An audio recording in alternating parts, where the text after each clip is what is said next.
Assalamualaikum warahmatullahi wabarakatuh. Perkenalkan, nama saya Zahra Aulia Fatimah dari kelas 6A dengan NPM E2135223841. Mohon izin sebelumnya kepada Bapak Edi Setiawan, Esos MSI selaku dosen pengampu mata kuliah Manajemen Penanggulangan Bencana. Di sini saya akan mempresentasikan mengenai bab 5 yaitu manajemen korban massal. Baik, langsung saja kita mulai presentasinya. Teman-teman sekalian, berbicara mengenai bencana alam pasti identik dengan suatu dampak ataupun kerugian yang sangat besar hingga adanya korban massal pada saat kejadian dari bencana alam tersebut. Nah, mengenai korban massal tersebut, sesuai dengan yang akan saya bahas di bab 5 ini, yaitu manajemen korban massal, perlu kita ketahui bahwasanya korban massal adalah korban akibat dari terjadinya suatu kejadian dengan jumlah relatif banyak, karena sebab yang sama dan perlu mendapatkan pertolongan kesehatan segera. Adapun 3 faktor yang menyebabkan terjadinya atau adanya korban massal ini. Yang pertama itu akibat bencana alam, yang kedua yaitu akibat bencana alam buatan manusia, yang ketiga bencana khusus.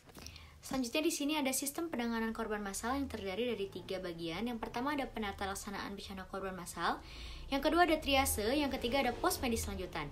Di mana penata laksanaan ini merupakan proses yang dilakukan untuk mengurangi dampak dan kerugian yang disebabkan oleh bencana massal. Ini terbagi menjadi 2. Yang pertama pencarian dan penyelamatan SAR yang dilakukan dengan cara 1. Melokalisasikan korban, kedua memindahkan korban dari daerah berbahaya ke tempat pengumpulan atau penampungan jika diperlukan. Yang ketiga, memeriksa status kesehatan korban atau triase di tempat kejadian. Yang keempat, memberikan pertolongan jika diperlukan. Dan kelima, memindahkan korban ke pos medis lanjutan.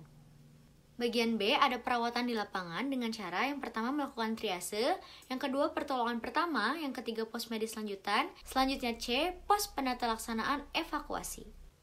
Nah, selanjutnya di sini ada triase. Triase itu adalah proses penentuan prioritas korban berdasarkan tingkat kegawat daruratan mereka, dengan tujuan untuk mendapatkan urutan penanganan berdasarkan tingkat kegawat daruratan pasien. Triase digunakan untuk mengelompokkan korban berdasarkan berat cedera, kemungkinan untuk hidup, dan keberhasilan tindakan berdasarkan sumber daya yang tersedia. Jenis-jenis triase, pertama itu ada triase merah, yaitu korban dengan kategori shock oleh berbagai sebab, gangguan pernapasan, trauma kepala dengan pupil aniskoria, dan juga pendarahan eksternal masif. Selanjutnya ada triase kuning, yaitu korban dengan kategori memerlukan pengawasan ketat tetapi ditunda sementara. Di antaranya, karena korban dengan resiko shock. 2. Frakur multiple. Yang ketiga ada frakur femur atau pelvis. Yang keempat ada luka bakar luas. Kemudian yang kelima, gangguan kesadaran trauma kepala. Yang keenam ada korban dengan status tidak jelas, yaitu triase hijau dan juga hitam. Triase hijau adalah korban yang tidak memerlukan pengobatan atau pengobatannya dapat ditunda, seperti frakur minor ataupun luka mayor.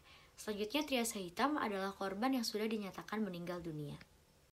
Next, di sini ada pos medis lanjutan, di mana didirikan pada tempat yang cukup dekat untuk ditempuh dengan berjalan kaki dari lokasi bencana dengan jarak 50-100 meter. Syaratnya yang pertama aman, yang kedua ada akses langsung ke jalan raya untuk evakuasi, yang ketiga berada di dekat dengan pos komando, yang keempat berada dalam jangkauan radio komunikasi. Fungsi pos medis lanjutan disingkat menjadi 3T. Yang pertama ada tag ataupun label, yang kedua ada treat ataupun perawatan, yang ketiga ada transfer atau evakuasi. Jadi yang pertama pada saat tag atau label, mereka nanti setelah diketahui dari triase merah ataupun kuning termasuknya, kemudian mereka akan penanganan atau perawatan yang sesuai dengan kebutuhan atau kegawat daruratan tersebut. Yang ketiga, jika ada transfer atau evakuasi berlanjut, maka itu akan dilakukan. Seperti pada tabel di atas seperti ini, yaitu pos pelayanan medis lanjutan. Di sini terlihat ada beberapa triase yang tergambar. Di sini ada 4 triase, yaitu merah, kuning, hijau hingga hitam, di mana jalurnya itu ada jalur non akut dan juga akut, di mana sama-sama mengarah jalur evakuasi. Di mana dari jalur merah itu ada jalur terbuka ataupun tertutup, karena di sini ada kemungkinan bahwasannya jalur merah itu bisa berubah sewaktu-waktu, dan juga jalur kuning pun begitu. Mengapa di jalur hitam tidak ada jalur keluar dan terbuka? Karena jalur hitam itu adalah korban yang sudah dinyatakan statusnya sudah meninggal dunia, di mana korban tersebut pasti akan disimpan di situ dan akan dikembalikan kepada keluarganya.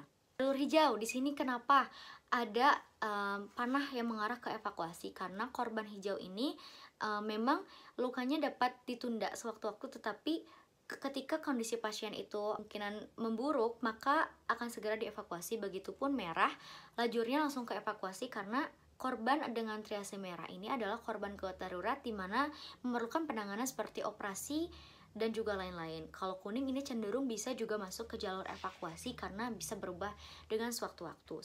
Yang terakhir, di sini ada sistem penata laksanaan korban bencana massal di rumah sakit. Di sini sudah tertera bahwasannya ada triase yang merah, kuning, hijau.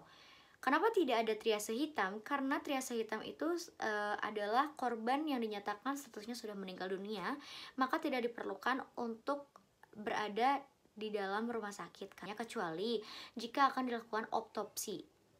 Di sini jalur merah itu mengarah langsung ke ruang operasi karena ditakutkannya jalur merah adalah triase yang memang korban membutuhkan segera penanganan operasi. Di sini area kuning masuk ke area kuning, area hijau masuk ke area hijau. Di sini presentasi yang dapat saya sampaikan. Terima kasih atas perhatiannya.